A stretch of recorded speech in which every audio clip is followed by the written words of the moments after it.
First, let me say that this podcast is not an endorsement of Donald Trump to be the next U.S. president. Frankly, it does not matter what I think about the American presidential candidates, and I respect who each American decides to vote for and their reasons for doing so, because I believe that is how democracy works. If I expected everyone to think and vote like me, whoever I'm voting for and whatever my rationale, that would not be democratic, but rather a form of fascism. Now, to the main event. In recent years, and especially this week, much political discourse has invoked a provocative comparison. Former U.S. President Donald Trump as a modern-day Adolf Hitler. If we were dealing with kindergartners, this analogy might be understandable, given Trump's controversial rhetoric and the polarization of his public persona. He is definitely not presidential, and speaks in such constant hyperbole that it is annoying to listen to him for more than a few minutes at a time. But to equate Trump with Hitler is like comparing a house cat with a lion just because both have sharp teeth. What's more, this Trump-Hitler comparison plainly trivializes the horrors associated with the latter. In other words, this is not about whether you like Trump. It is about being intellectually honest and acknowledging that, no matter how polarizing and controversial one perceives Trump to be, such a comparison is outright absurd, because Hitler was in an entirely separate, virtually unrelated league. Let's recall that Hitler's actions resulted in one of the worst genocides in human history, global warfare, and the systematic dehumanization of millions. Atrocities so severe that they reshaped international law and etched never again into humanity's collective consciousness. Comparing Trump to Hitler effectively erases the unique horror of Hitler's crimes, reducing the suffering of countless victims to a rhetorical device.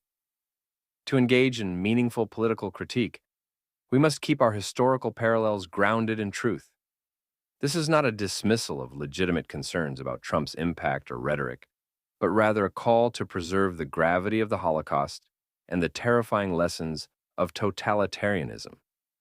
By recognizing these differences, we honor the victims of history's darkest chapters and better equip ourselves to resist any future dangers, however they may manifest. Now, let's take a look at a few examples. Number 1. Political ideology. Nationalism versus totalitarianism. Donald Trump's version of nationalism, though polarizing, is markedly different from the virulent, genocidal ideology of Adolf Hitler. Trump's call to "Make America Great Again" draws upon a vision of national rejuvenation, but does not espouse racial supremacy in and of itself. While Trump does criticize immigration and trade policies in inflammatory terms, he does not pontificate about the ideological drive to eradicate entire ethnic groups or construct a totalitarian regime. Hitler's vision, by contrast, was one of racial purity and global domination. The Aryan race, as he envisioned it, was to dominate through genocide a greater German empire, systematically eliminating Jews, Romani people, and others deemed undesirable. Hitler's totalitarian regime featured personal freedoms that were extinguished and dissent that was punishable by imprisonment or death.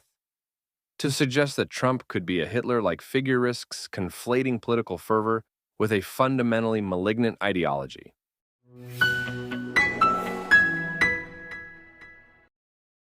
Number 2. Methods. Democracy versus dictatorship. A crucial difference lies in the paths both men pursued to gain and exercise power.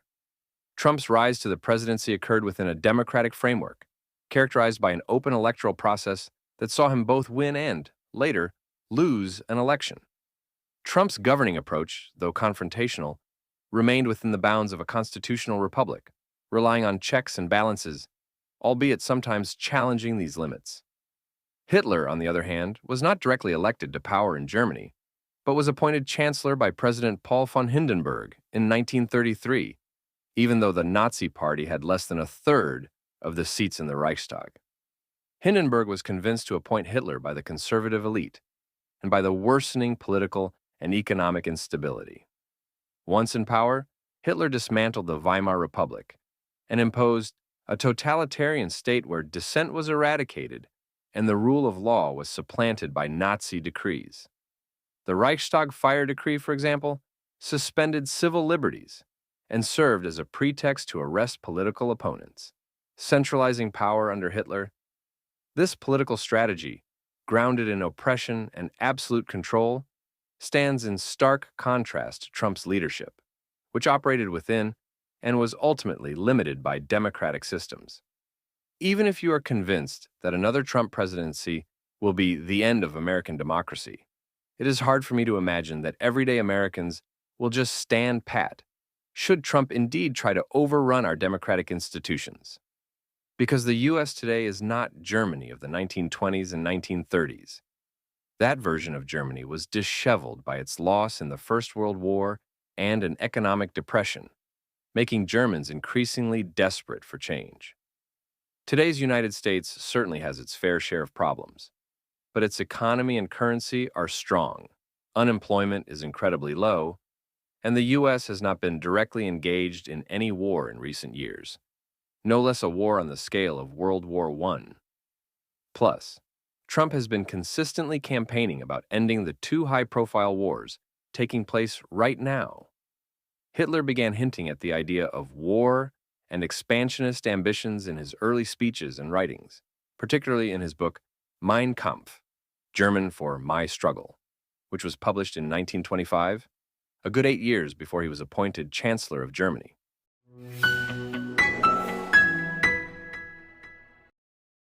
Number 3.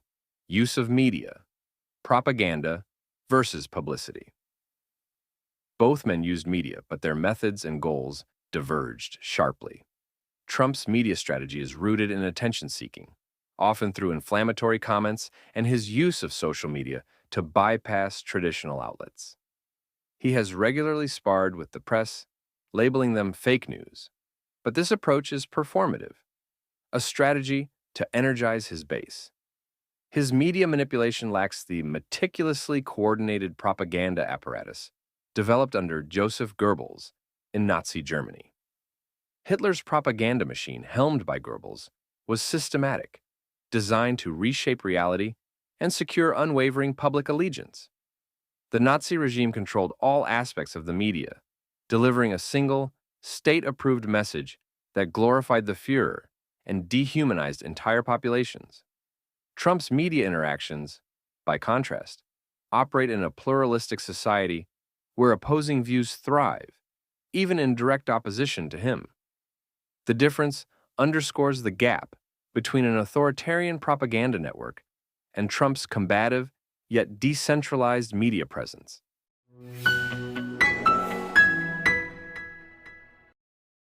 Number 4. Impact on minority groups, persecution versus polarization. Another stark contrast between Trump and Hitler is their approach to minority groups. Hitler's regime perpetrated one of history's most devastating genocides, systematically exterminating 6 million Jews and millions of others in an ideology-driven Holocaust.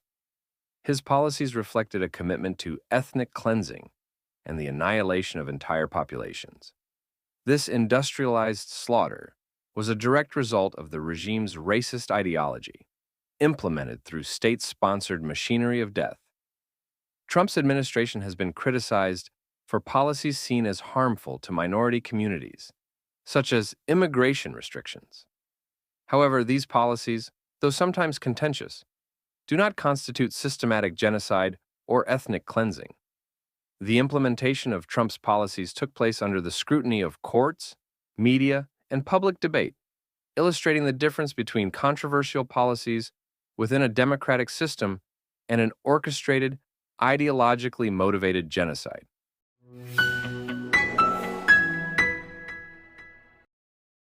And lastly, number 5.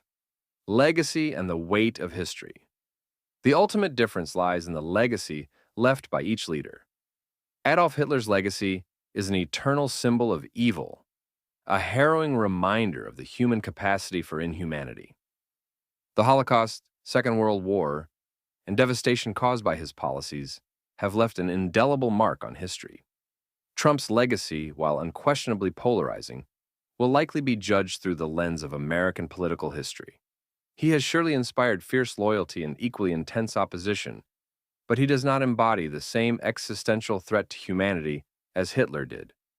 The Trump era may be remembered as a period of political turbulence and division, but it lacks the atrocities that characterized Hitler's rule. To equate Trump with Hitler risks diluting the profound lessons that history has provided on the dangers of unchecked authoritarianism.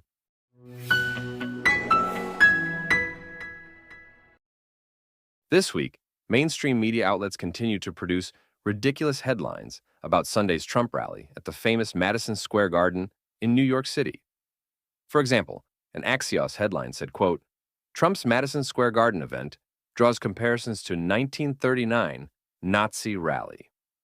And days before the rally, much of the mainstream media created the narrative that this event was a reenactment of an actual Nazi rally held at Madison Square Garden in 1939, organized by the pro-Nazi German-American Bund. Fritz Julius Kuhn, then leader of the German-American Bund, said at that event, quote, "You have all heard of me through the Jewish-controlled press," before adding that his group was demanding a, quote, white Gentile-ruled United States. Kuhn was not seeking office, but the German-American Bund had set up secret camps around America to train young children in Nazism and anti-Semitic ideologies. Meanwhile, Sunday's rally was attended by author and Russian-British satirist Konstantin Kisin. Here's how he described it, quote, "The diversity of Nazis on display was unbelievable. Black Nazis, Latino Nazis, Asian Nazis, white Nazis, female Nazis, and lots of Jewish Nazis were all assembled in an orderly line, chatting politely to each other and cracking jokes. It was terrifying. Across the road, kept at bay by the few police who sadly haven't been defunded yet, was a handful of mostly peaceful protesters.